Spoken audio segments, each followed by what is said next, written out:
story ta.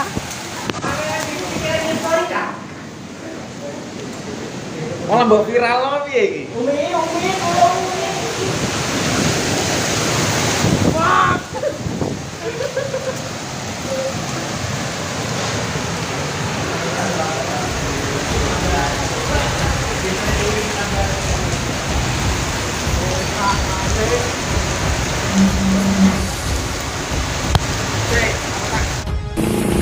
Harap hati-hati untuk lewat di Stadion Gor Werku Kudus dikarenakan ada tiang ambruk dan pohon ambruk dikarenakan hujan angin. Hujan disertai angin di Kudus, tumbangkan sejumlah pohon dan tiang listrik.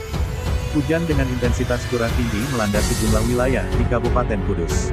Suasana terasa mencekam saat hujan disertai angin kencang sore ini mengguyur Kudus ditingkah dengan matinya aliran listrik akibat jaringan kabel listrik tertimpa pohon tumbang terjadi di beberapa titik lokasi, Jumat tanggal 1 April tahun 2022. Pantauan media ini di Jalan Pramuka dekat SMA 1 Kudus, Kelurahan Melati Lor, Kecamatan Kota, Kudus ada pohon tumbang yang sampai menutupi sebagian jalan.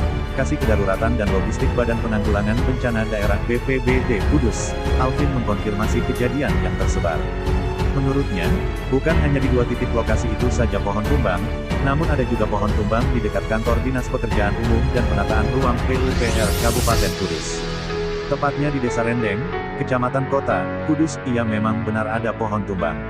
Ada di beberapa titik, sekarang sudah mulai ditangani, katanya saat dimintai keterangan lewat sambungan telepon, pihaknya pun untuk saat ini sedang berusaha mengumpulkan data-data tambahan.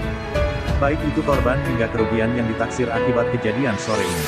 Nanti akan kami sampaikan keterangan selengkapnya, pungkasnya.